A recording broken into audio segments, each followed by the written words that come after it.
ààbò tó péye wà lásìkò pọ̀pọ̀ ṣìnṣìn ọdún kọmíṣánná ọlọ́pàá ló sọ bẹ́ẹ̀. kọmíṣánná ọlọ́pàá ìpínlẹ̀ Kwara CP Paul Odama ti sọ fún gbogbo olùgbé ìpínlẹ̀ náà pé kí wọ́n lọ fọkànbalẹ̀ kí wọ́n sì sùn kí wọ́n máa hanrun lásìkò pọ̀pọ̀ ṣìnṣìn ọdún kérésì àtọdún tuntun. Ó ní ààbò tó péye wà fún ẹ̀mí àti dúkìá wọn.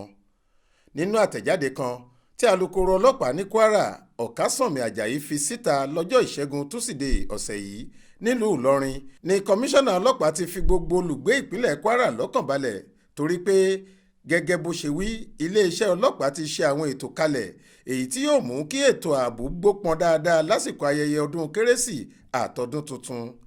Ó tẹ̀síwájú pé wọ́n ti kó àwọn ọlọ́pàá sí ìgboro láti máa ṣàyẹ̀wò àwọn ọkọ̀ àti ọ̀kadà tí wọn yóò sì mú ẹnikẹ́ni tí wọ́n bá fura pé ó fẹ́ da omi àlàáfíà ìlú rú tàbí tí wọ́n bá ka ẹrù òfin mọ́ lọ́wọ́. Ó fi kún un pé iléeṣẹ́ ọlọ́pàá ṣetán láti fọwọ́sowọ́pọ̀ pẹ̀lú àwọn aráàlú kí ẹnikẹ́ni tó bá kẹ́fín ìwà àìtọ́ tàbí ìrìn àìtọ́ kí wọ́n fi tó agbófinró létí. Bákan náà ló kí gbogbo ọmọlẹ́yìn Kristi kú oríire ọdún kérésì àti ọdún tuntun tó ń bọ̀. Ó rọ gbogbo àwọn awakọ̀ láti máa ṣọ́ra lójú pópó tí wọ́n bá ń wakọ̀ kí wọ́n má mu ọtí tí wọ́n bá sì mutí kí wọ́n má wakọ̀. Ibrahim Alágúnmu ló ṣàkójọpọ̀ ròyìn yìí fún iléeṣẹ́ tẹlifíṣàn Aláròye online. Faith Adébọ́lá ló kà á sétígbọ̀ọ́ yín.